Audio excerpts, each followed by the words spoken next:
Driven to Win presents The Adventure of the Lion's Mane.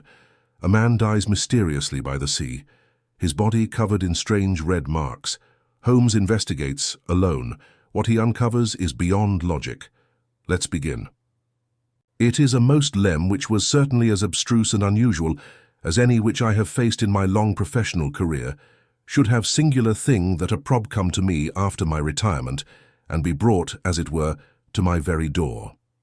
It occurred after my withdrawal to my little Sussex home, when I had given myself up entirely to that soothing life of nature, for which I had so often yearned during the long years spent amid the gloom of London. At this period of my life the good Watson had passed almost beyond my ken.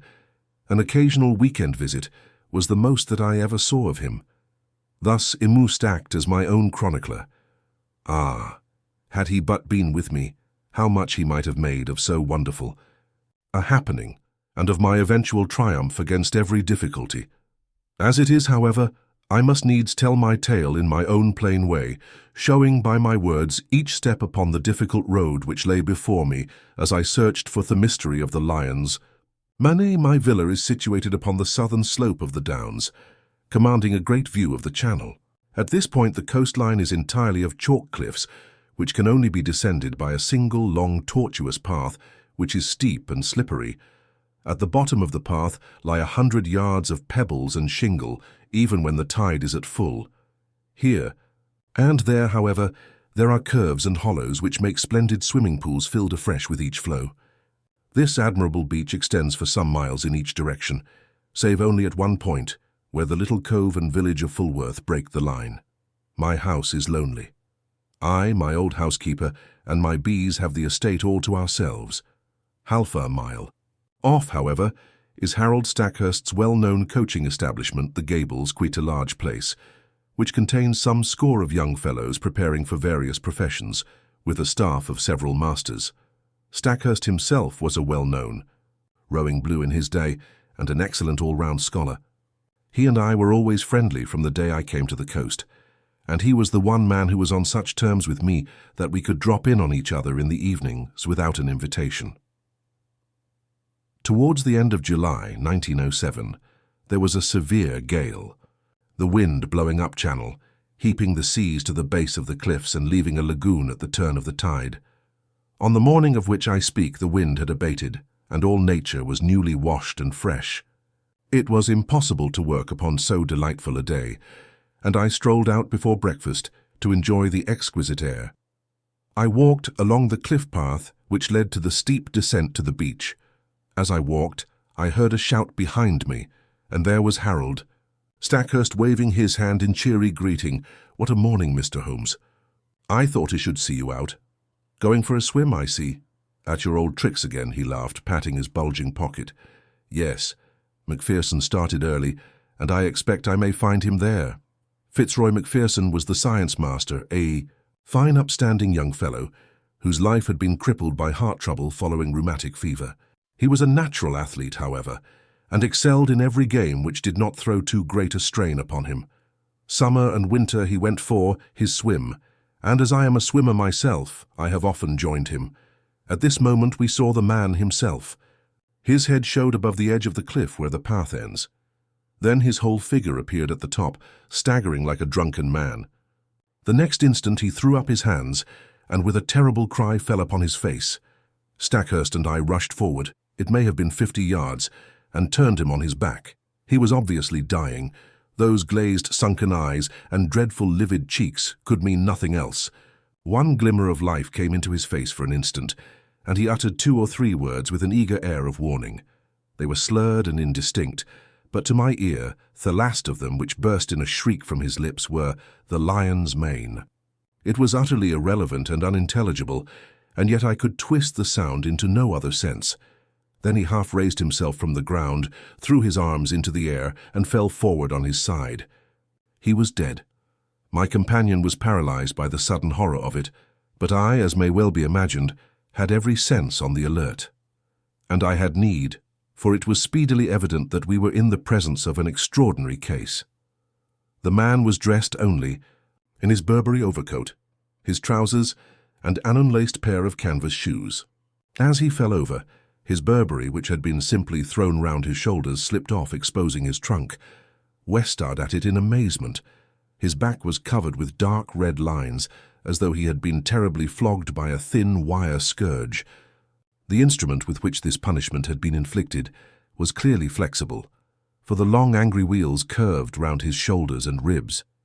There was blood dripping down his chin, for he had bitten through his lower lip in the paroxysm of his agony. His drawn and distorted face told how terrible that agony had been. I was kneeling and Stackhurst standing by the body when a shadow fell across us, and we found that Ian Murdoch was by our side. Murdoch was the mathematical coach at the establishment, a tall, dark, thin man, so taciturn and aloof that none can be said to have been his friend. He seemed to live in some high abstract region of surds and conic sections, with little to connect him with ordinary life. He was looked upon as an oddity by the students, and would have been their butt.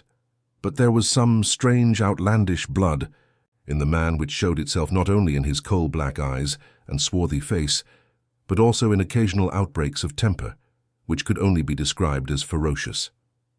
On one occasion, being plagued by a little dog belonging to Macpherson, he had caught the creature up and hurled it through the plate-glass window, an action for which Stackhurst would certainly have given him his dismissal had he not been a valuable teacher. Such was the strange, complex man who now appeared beside us. He seemed to be honestly shocked at the sight before him, though the incident of the dog may show that there was no great sympathy between the dead man and himself. Poor fellow, what can I do? How can I help? Were you with him? Can you tell us what has happened? No, I was late this morning. I was not on the beach at all. I have come straight from the Gables. What can I do? You can hurry to the police station at Fulworth. Report the matter at once.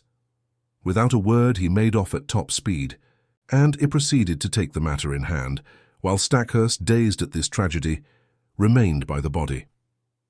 My first task naturally was to note who was on the beach. From the top of the path I could see the whole sweep of it, and it was absolutely deserted, save that 2 or 3 dark figures could be seen far away, moving towards the village of Fulworth.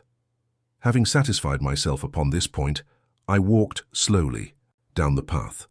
There was clay or soft marl mixed with the chalk, and every here and there I saw the same footstep, both ascending and descending. No one else had gone down to the beach by this track that morning. At one place I observed the print of an open hand with the fingers towards the incline. This could only mean that poor Macpherson had fallen as he ascended. There were rounded depressions, too, which suggested that he had come down upon his knees, more than once. At the bottom of the path was the considerable lagoon left by the retreating tide. At the side of it, Macpherson had undressed, for there lay his towel on a rock. It was folded and dry, so that it would seem that, after all, he had never entered the water. Once or twice, as I hunted round amid the hard shingle, I came on little patches of sand, where the print of his canvas shoe and also of his naked foot could be seen. The latter fact proved that he had made all ready to bathe, though the towel indicated that he had not actually done so. And here was the problem clearly defined, a stranger one as had ever confronted me. The man had not been on the beach more than a quarter of an hour at the most. Stackhurst had followed him from the Gables, so there could be no doubt about that. He had gone to bathe and had stripped, as the naked footsteps showed. Then he'd suddenly huddled on his clothes again. They were all dishevelled and unfastened, and he had returned without bathing, or at any rate without drying himself. And the reason for his change of purpose had been that he had been scourged in some savage, inhuman fashion, tortured until he bit his lip through in his agony, and was left with only strength enough to crawl away and toady. Who had done this barbarous deed? There were, it is true, small grottos and caves in the base of the cliffs, but the low sun shone directly into them, and there was no place for concealment. Then again there were those distant figures on the beach. They seemed too far away to have been connected with the crime, and the broad lagoon in which Macpherson had intended to bathe lay between him and them, lapping up to the rocks. On the sea, 2 or 3 fishing boats were at no great distance. Their occupants might be examined at tour leisure. There were several roads for inquiry, but none which led to any very obvious goal. When I at last returned to the body, I found that a little group of wondering folk had gathered round it. Stackhurst was, of course, still there, and Ian Murdoch had just arrived with Anderson, the village constable, a big ginger-moustached man of the slow, solid Sussex breed, a breed which covers much good sense under a heavy, silent exterior. He listened to everything, took note of all we said, and finally drew me aside. "I'd be glad of your advice, Mr. Holmes. This is a big thing for me to handle, and I'll hear of it from Lewis if I go wrong." I advised him to send for his immediate superior and for a doctor, also to allow nothing to be moved, and as few fresh footmarks as possible to be made until they came. In the meantime, I searched the dead man's pockets. There were his handkerchief, a large knife, and a small folding card case. From this projected a slip of paper, which I unfolded and handed to the constable. There was written on it in a scrawling feminine hand, "I will be there, you may be sure." Maudie.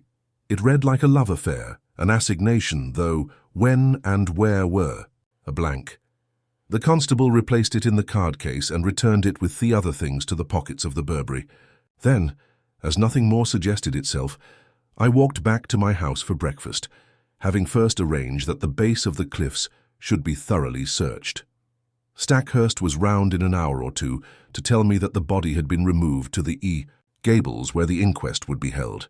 He brought with him some serious and definite news.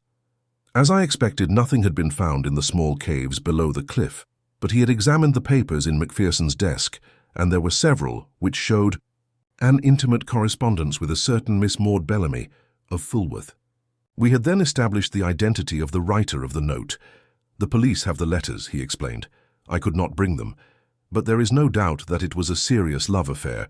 I see no reason, however, to connect it with that horrible happening, save, indeed, that the lady had made an appointment with him." "But hardly at a bathing pool which all of you are in the habit of using," I remarked. "It is mere chance," said he, "that several of the students were, not with Macpherson." "Was it mere chance?" Stackhurst knit his brows in thought. "Ian Murdoch held them back," said he. "He would insist upon some algebraic demonstration before breakfast. Poor chap, he is dreadfully cut up about it all." "And yet I gather that they were not friends. At one time they were not, but for a year or more Murdoch has been as near to Macpherson as ever could be to anyone. He is not of a very sympathetic disposition by nature, so I understand. I seem to remember your telling me once about a quarrel over the ill-usage of a dog. That blew over all right, but left some vindictive feeling, perhaps." No, I am sure they were real friends." "Well then, we must explore. The matter of the girl. Do you know her?" "Everyone knows her. She is the beauty of the neighborhood, a real beauty, Holmes, who would draw attention everywhere." I knew that Macpherson was attracted by her, but I had no notion that it had gone so far as these letters would seem to indicate. "But who is she?" "She is the daughter of old Tom Bellamy, who owns all the boats and bathing cots at Fulworth. Was a fisherman to start with, but is now Amon of some substance. He and his son William run the business. Shall we walk into Fulworth and see them?" "On what pretext?" "Oh, we can easily find a pretext. After all, this poor man did not ill-use himself in this outrageous way. Some human hand was on the handle of that scourge, if indeed it was a scourge, which inflicted the injuries. His circle of acquaintances in this lonely place was surely limited. Let us follow it up in every direction, and we can hardly fail to come upon the motive, which in turn should lead us to the criminal.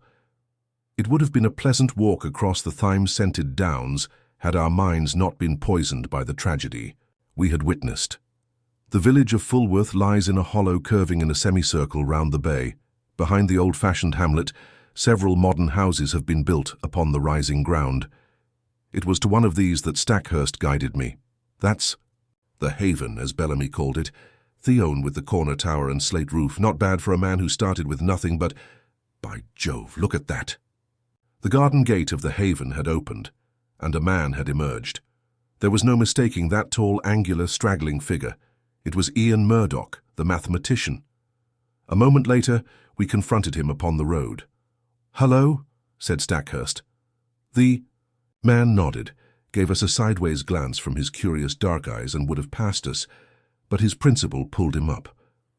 "What were you doing there?" he asked. Murdoch's face flushed with anger. "I am your subordinate, sir, under your roof. I am not aware that I owe you any account of my private actions." Stackhurst's nerves were near the surface after all he had endured. Otherwise, perhaps he would have waited. Now he lost his temper completely. In the circumstances, your answer is pure impertinence, Mr. Murdoch. Your own question might perhaps come under the same heading. This is not the first time that I have had to overlook your insubordinate ways. It will certainly be the last. You will kindly make fresh arrangements for your future as speedily as you can. I had intended to do so. I have lost today the only person who made the Gables habitable. He strode off upon his way, while Stackhurst, with angry eyes, stood glaring after him.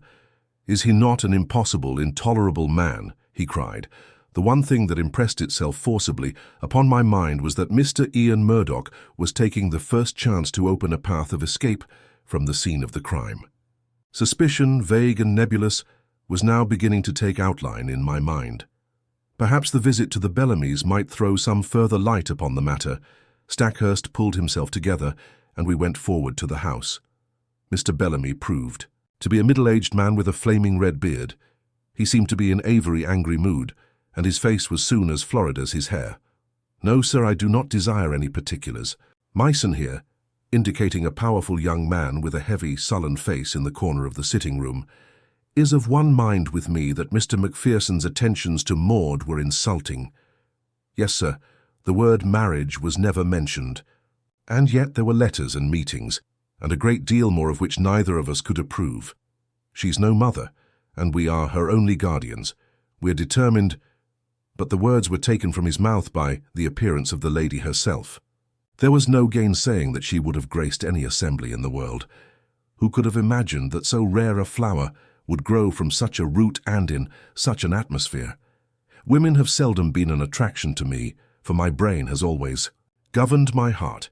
But I could not look upon her perfect, clear-cut face, with all the soft freshness of the downlands in her delicate colouring, without realizing that no young man would cross her path unscathed.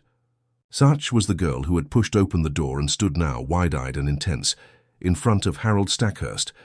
"I know already that Fitzroy is dead," she said. "Do not be afraid to tell me the particulars. This other gentleman of yours let us know the news," explained the father. "There is no reason why my sister should be brought into the matter," growled the younger man. The sister turned a sharp, fierce look upon him. "This is my business, William.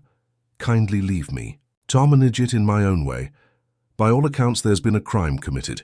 If I can help to show who did it, it is the least I can do for him who is gone." She listened to a short account from my companion, with a composed concentration which showed me that she possessed strong character as well as great beauty. Maud Bellamy will always remain in my memory as a most complete and remarkable woman. It seems that she already knew me by sight, for she turned to me at the end.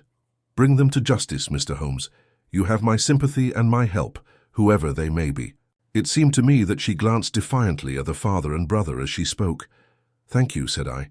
"I value a woman's instinct in such matters. You use the word they. You think that more than one was concerned?" I knew Mr. Macpherson well enough to be aware that he was a brave and a strong man. No single person could ever have inflicted such an outrage upon him.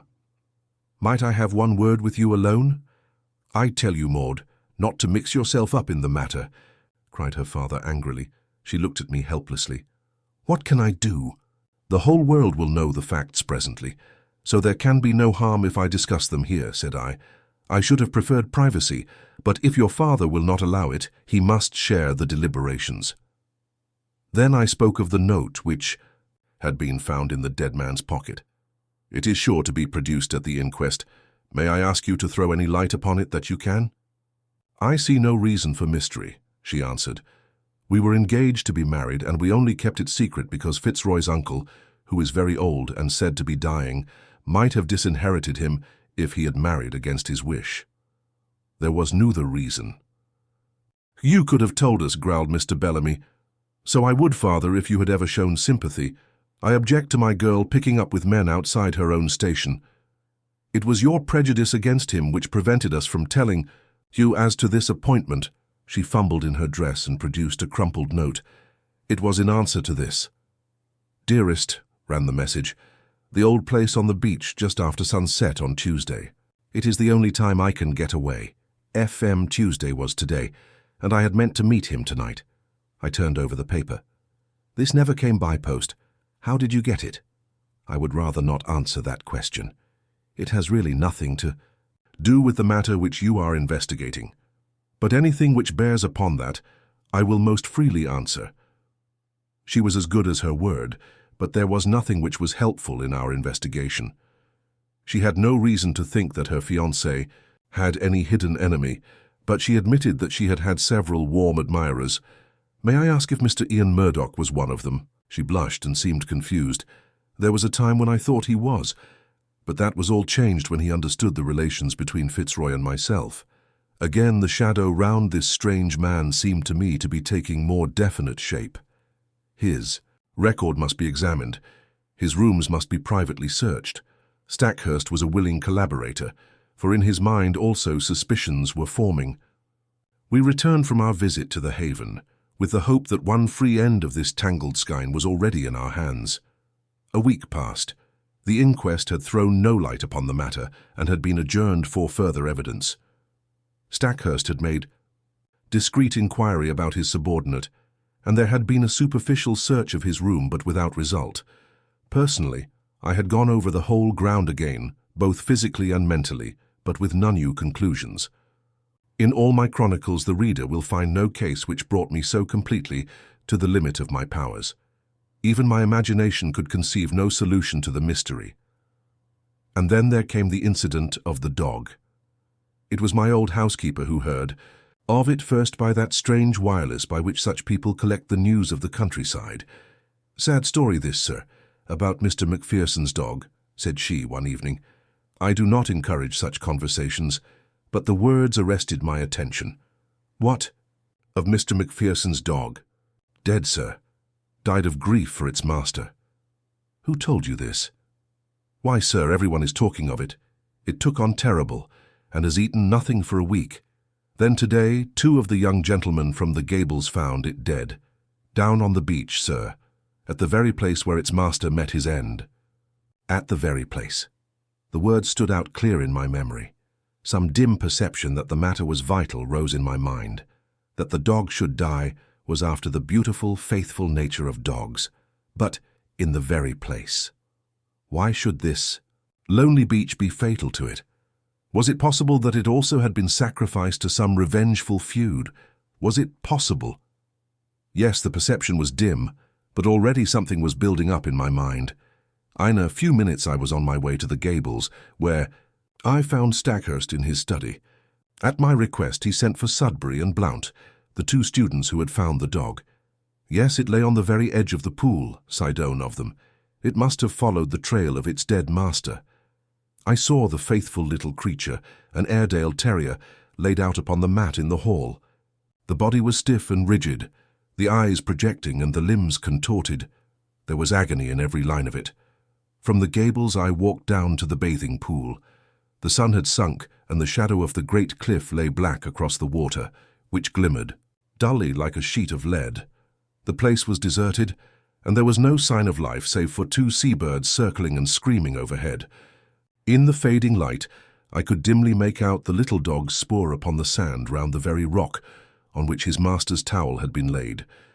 For a long time I stood in deep meditation while the shadows grew darker around me. My mind was filled with racing thoughts. You have known what it was to be in a nightmare, in which you feel that there's some all-important thing for which you search and which you know is there, though it remains forever just beyond your reach. That was how I felt that evening as I stood alone by that place of death. Then at last I turned and walked slowly homeward. I had just reached the top of the path when it came to me. Like a flash, I remembered the thing for which I had so eagerly and vainly grasped. You will know, or Watson has written in vain, that hold a vast store of out-of-the-way knowledge without scientific system, but very available for the needs of my work. My mind is like a crowded box-room with packets of all sorts stowed away therein, so many that I may well have but a vague perception of what was there. I had known that there was something which might bear upon this matter. It was still vague, but at least I knew how I could make it clear. It was monstrous, incredible, and yet it was always a possibility. I would test it to the full. There is a great garret in my little house which is stuffed with books. It was into this that I plunged and rummaged for an hour. At the end of that time I emerged with a little chocolate and silver volume. Eagerly, I turned, up the chapter of which I had a dim remembrance. Yes, it was indeed a far-fetched and unlikely proposition, and yet I could not be at rest until I had made sure if it might indeed be so. It was late when I retired, with my mind eagerly awaiting the work of the morrow, but that work met with an annoying interruption.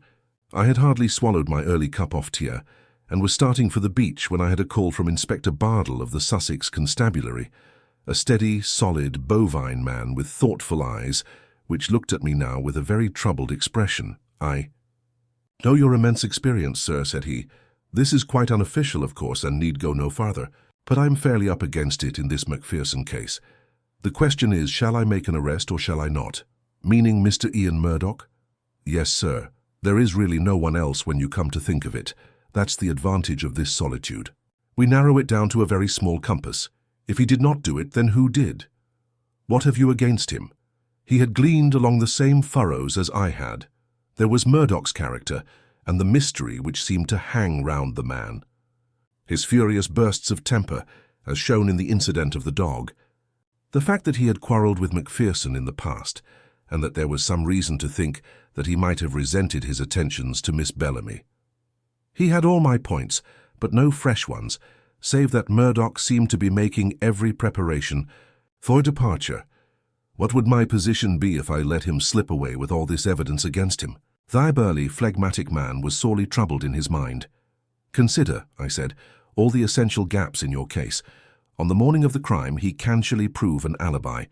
He had been with his scholars till the last moment, and within a few minutes of Macpherson's appearance, he came upon us from behind. Then bear in mind the absolute impossibility that he could single-handed have inflicted this outrage upon a man quite as strong as himself. Finally, there is this question of the instrument with which these injuries were inflicted. What could it be but a scourge or flexible whip of some sort? Have you examined the marks?" I asked. "I have seen them, so has the doctor, but I have examined them very carefully with a lens. They have peculiarities." "What are they, Mr. Holmes?" I stepped to my bureau and brought out an enlarged photograph. "This is my method in such cases," I explained. "You certainly do things thoroughly, Mr. Holmes. I should hardly be what I am if I did not. Now let us consider this wheal which extends round the right shoulder. Do you observe nothing remarkable?" "I can't say I do. Surely it is evident that it is unequal in its intensity. There is a dot of extravasated blood here and another there. There are similar indications in this other wheal down here. What can that mean?" "I have no idea. Have you?" "Perhaps I have. Perhaps I haven't. I may be able to say more soon. Anything which will define what made that mark will bring us a long way towards the criminal." "It is, of course, an absurd idea," said the policeman, "but if a red-hot net of wire had been laid across the back, then these better marked points would represent where the meshes crossed each other. A most ingenious comparison. Or shall we say a very stiff cat-o'-nine-tails with small hard knots upon it? By Jove, Mr. Holmes, I think you have hit it. Or there may be some very different cause, Mr. Bardell, but your case is far too weak for an arrest. Besides, we have those last words, the lion's mane." I have wondered whether Ian— Yes, I have considered that. If the second word had borne any resemblance to Murdoch, but it did not. He gave it almost in a shriek. "I'm sure that it was Manet. Have you no alternative, Mr. Holmes?" "Perhaps I have, but I do not care to discuss it until there is something more solid to discuss." "And when will that be?" "In an hour, possibly less." The inspector rubbed his chin and looked at me with dubious eyes. "I wish I could see what was in your mind, Mr. Holmes. Perhaps it's those fishing boats." No, they were too far out." "Well then, is it Bellamy and that big son of his? They were not too sweet upon Mr. Macpherson. Could they have done him a mischief?" No, you won't draw me until I am ready," said I with a smile. "Now, Inspector, we each have our own work to do. Perhaps if you were to meet me here at midday—" So far we had got when there came the tremendous interruption, which was the beginning of the end. My outer door was flung open. There were blundering footsteps in the passage, and Ian Murdoch staggered into the room, pallid, dishevelled, his clothes in wild disorder, clawing with his bony hands at the furniture to hold himself erect. "Brandy! Brandy!" he gasped, and fell groaning upon the sofa. He was not alone. Behind him came Stackhurst, hatless and panting, almost as distrait as his companion. "Yes, yes, Brandy," he cried. "The man is at his last gasp. It was all I could do to bring him here." He fainted twice upon the way. Half a tumbler of the raw spirit brought about a wondrous change. He pushed himself up on one arm and swung his coat from his shoulders. "For God's sake, oil, opium, morphia," he cried. "Anything to ease this infernal agony." The inspector and I cried out at the sight. There, crisscrossed upon the man's naked shoulder, was the same strange reticulated pattern, off-red, inflamed lines which had been the death mark of Fitzroy Macpherson. The pain was evidently terrible and was more than local, for the sufferer's breathing would stop for a time. His face would turn black, and then, with loud gasps, he would clap his hand to his heart, while his brow dropped beads of sweat. At any moment he might die. More and more brandy whispered down his throat, each fresh dose bringing him back to life. Pads of cotton wool soaked in salad oil seemed to take the agony from his strange wounds. At last his head fell heavily upon the cushion. Exhausted nature had taken refuge in its last storehouse of vitality. It was half asleep and half afaint, but at least it was ease from pain. To question him had been impossible, but the moment we were assured of his condition, Stackhurst turned upon me. "My God," he cried. "What is it, Holmes? What is it? Where did you find him?" "Down on the beach, exactly where poor Macpherson met his end. If this man's heart had been weak as Macpherson's was, he would not be here now. More than once I thought, he was gone as I brought him up. It was too far to the gables, so I made for you. Did you see him on the beach?" "I was walking on the cliff when I heard his cry. He was at the edge of the water, reeling about like a drunken man. I ran down, threw some clothes about him, and brought him up. For heaven's sake, Holmes, use all the powers you have and spare no pains to lift the curse from this place, for life is becoming unendurable. Can you, with all your worldwide reputation, do nothing for us?" "I think I can, Stackhurst. Come, with me now, and you, Inspector, come along. We will see if we cannot deliver this murderer into your hands." Leaving the unconscious man in the charge of my housekeeper, we all three went down to the deadly lagoon. On the shingle there was piled a little heap of towels and clothes left by the stricken man. Slowly, I walked round the edge of the water, my comrades in Indian file behind me. Most of the pool was quite shallow, but under the cliff, where the beach was hollowed out, it was 4 or 5 feet deep. It was to this part that a swimmer would naturally go, for it formed a beautiful pellucid green pool as clear as crystal. A line of rocks lay above it at the base of the cliff, and along this I led the way, peering eagerly into the depths beneath me. I had reached the deepest and stillest pool when my eyes caught that for which they were searching, and I burst into a shout of triumph. "Cyanea," I cried, "Cyanea, behold the lion's mane." The strange object at which I pointed did indeed look like a tangled mass torn from the mane of a lion. It lay upon a rocky shelf some 3 feet under the water, a curious, waving, vibrating, hairy creature with streaks of silver among its yellow tresses. It pulsated with a slow, heavy dilation and contraction. "It has done mischief enough. Its day is over," I cried. "Help me, Stackhurst. Let us end the murderer forever." There was a big boulder just above the ledge, and we pushed it until it fell with a tremendous splash into the water. When the ripples had cleared, we saw that it had settled upon the ledge below. One flapping edge of yellow membrane showed that our victim was beneath it. A thick, oily scum oozed out from below the stone and stained the water round, rising slowly to the surface. "Well, this gets me," cried the inspector. "What was it, Mr. Holmes? I'm born and bred in these parts, but I never saw such a thing. It don't belong to Sussex." "Just as well for Sussex," I remarked. "It may have been the southwest gale that brought it up. Come back to my house, both of you, and I will give you the terrible experience of one who has good reason to remember his own meeting with the same peril of the seas." When we reached my study, we found that Murdoch was so far recovered that he could sit up. He was dazed in mind, and every now and then was shaken by a paroxysm of pain. In broken words, he explained that he had no notion what had occurred to him, save that terrific pangs had suddenly shot through him, and that it had taken all his fortitude to reach the bank. "Here is a book," I said, taking up the little volume, which first brought light into what might have been forever dark. "It is Out of Doors by the famous observer, J.G. Wood.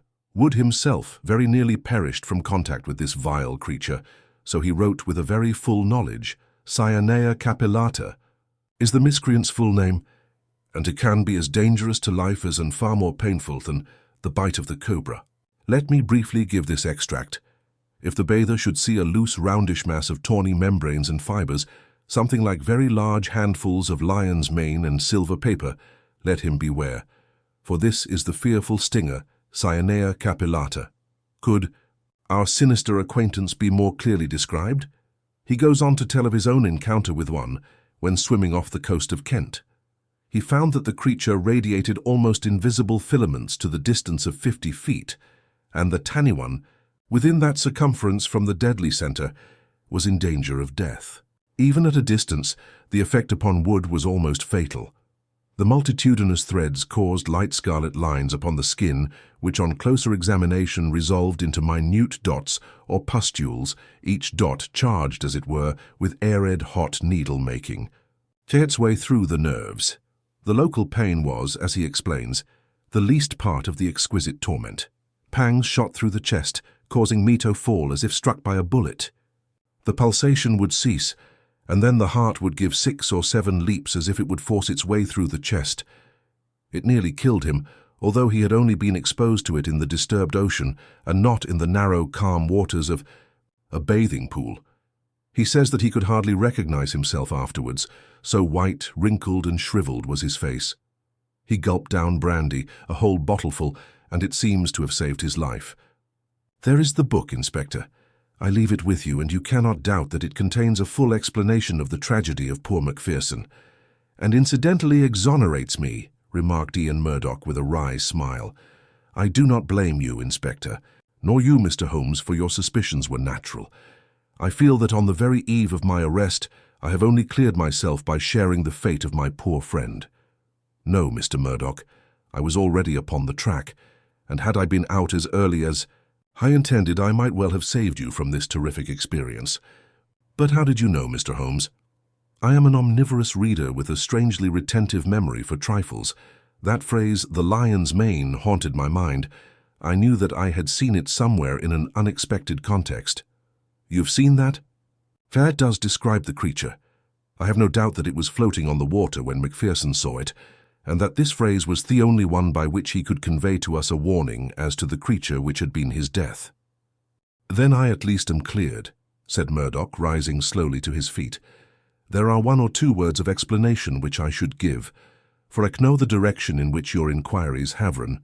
It is true that I loved this lady, but from the day when she chose my friend Macpherson, my one desire was to help her to happiness. I was well content to stand aside and act as their go-between. Often I carried their messages, and it was because I was in their confidence and because she was so dear to me that I hastened to tell her of my friend's death, lest someone should forestall me in a more sudden and heartless manner. She would not tell you, sir, of our relations, lest you should disapprove and I might suffer. But with your leave, I must try to get back to the Gables, for my bed will be very welcome. Stackhurst held out his hand. Our nerves have all been at concert pitch, said he. Forgive what is past, Murdoch. We shall understand each other better in the future. They passed out together with their arms linked in friendly fashion. The inspector remained, staring at me in silence with his ox-like eyes. Well, you've done it, he cried at last. I had read of you, but I never believed it. It's wonderful. I was forced to shake my head. To accept such praise was to lower one's own standards. I was slow at the outset. Culpably slow. Had the body been found in the water, I could hardly have missed it. It was the towel which misled me. The poor fellow had never thought to dry himself, and so I in turn was led to believe that he'd never been in the water. Why then should the attack of any water creature suggest itself tome? That was where I went astray. Well, Inspector, I often ventured to chaff you gentlemen of the police force, but Syanea capillata very nearly avenged Scotland Yard. No. Killer. No weapon, just nature, cruel and quiet. Even Holmes had no words. You've been listening to Driven to Win.